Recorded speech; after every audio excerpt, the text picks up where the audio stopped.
இன்றைக்கி நம்ம கஸ்டமர் பார்த்திங்கன்னா ஒரு 7 ப்ளவுஸ் பார்த்திங்கனாக்கும் ஸ்டிச் பண்ண சொல்லி கொடுத்து விட்ருந்தாங்க. இந்த ப்ளவுஸில் இந்த க்ரீன் கலரில் இந்த பிட்டா பிட்டாவாக போட்டு ரொம்ப சூப்பராக இருந்துச்சு. எனக்கு இந்த கலர் ரொம்ப பிடிச்சிருந்துச்சு. இது அவங்களோட ப்ளவுஸ் தான். க்ரீன் கலர் சாரீ அவங்க வச்சுட்டு ப்ளவுஸ் மட்டும் கொடுத்துருந்தாங்க, நார்மலாக தைக்கிறனால தான் அப்படின்ட்டுன்னு. இந்த காட்டன் சாரியில் பார்த்திங்கனாக்கும் அதிலே ப்ளவுஸ்லாம் கொடுத்துருந்தாங்க. ரொம்ப சூப்பராக இருந்துச்சு. இந்த சாரீ வந்து ரொம்ப ரொம்ப சாஃப்டாக ரொம்ப சூப்பராக இருந்துச்சு. எனக்கு ரொம்ப பிடிச்சிருந்துச்சு. அதோட கிளாத்து பேர் என்ன சொல்லுவாங்கன்றது எனக்கு தெரியல. முள் காட்டுனா என்னமோ சொல்லுவாங்க. இது ஒயிட் சாண்டல் மாதிரி வந்து இந்த ப்ளூ வந்துருந்தது ரொம்ப சூப்பராக இருந்துச்சு. இதுலேயும் ப்ளவுஸ் அவங்களே கொடுத்துருந்தாங்க. நம்ம வந்து இந்த சாரியில் உள்ள ப்ளவுஸே தைச்சிடலாம் அப்படின்ட்டு.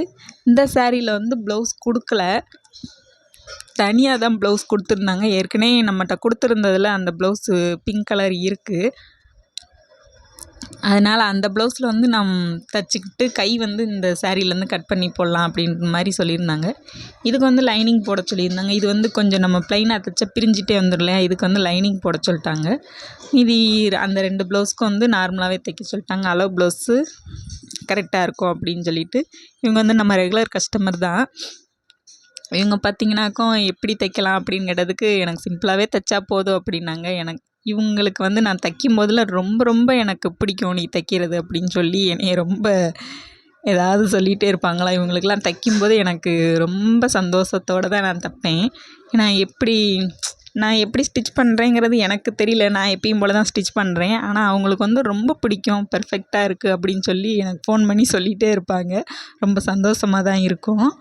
நான் வந்து கட் பண்ண ஆரம்பிச்சிட்டேன். கட்டிங் பண்ணி முடிக்கிறதுக்கு எனக்கு 1/2 மணி நேரம் ஆச்சு. 1/2 மணி நேரம் கழித்து நான் இந்த ப்ளவுஸை தைச்சி முடிக்கிறதுக்கு எனக்கு கொஞ்சம் டைம் ஆயிடுச்சு. தைச்சி முடிக்கிறதுல நான் வந்து அந்த க்ரீன் கலர் சாரியெல்லாம் நிப்பாட்டிட்டு அதை வந்து நாளைக்கு தைக்கலாம் அப்படின்ட்டுன்னு நான் தைக்க ஆரம்பித்ததே மதியத்துக்கு மேலே தான் தைக்க ஆரம்பித்தேன். அதனால் டைம் ஆயிடுச்சு. இதெல்லாம் நான் வந்து நார்மலாக ரவுண்ட் நெக் வச்சு நான் ஸ்டிச் பண்ணிட்டேன். இந்த 2 நார்மல் ப்ளவுஸும் நம்ம லைனிங்லாம் கொடுக்காம சிம்பிளாக தான் நான் தைச்சிருந்தேன். இந்த காட்டன் சாரீக்கு பார்த்திங்கனாக்கும் நெக்குக்கு வந்து நான் இன்னொரு சைடு பார்ட்ரு கொடுத்துருப்பாங்க இல்லையா, அந்த இதை வந்து நான் நெக்குக்கு அந்த லைட்டாக மடிப்பு வச்சு தைச்சிட்டேன். அதை வந்து நான் ஒரு ஐனிங் கொடுத்தேனாக்கும் கொஞ்சம் நீட்டாக வந்துடும். ஐனிங் கொடுக்கணும், இன்னும் ஊக்கு வைக்கணும்.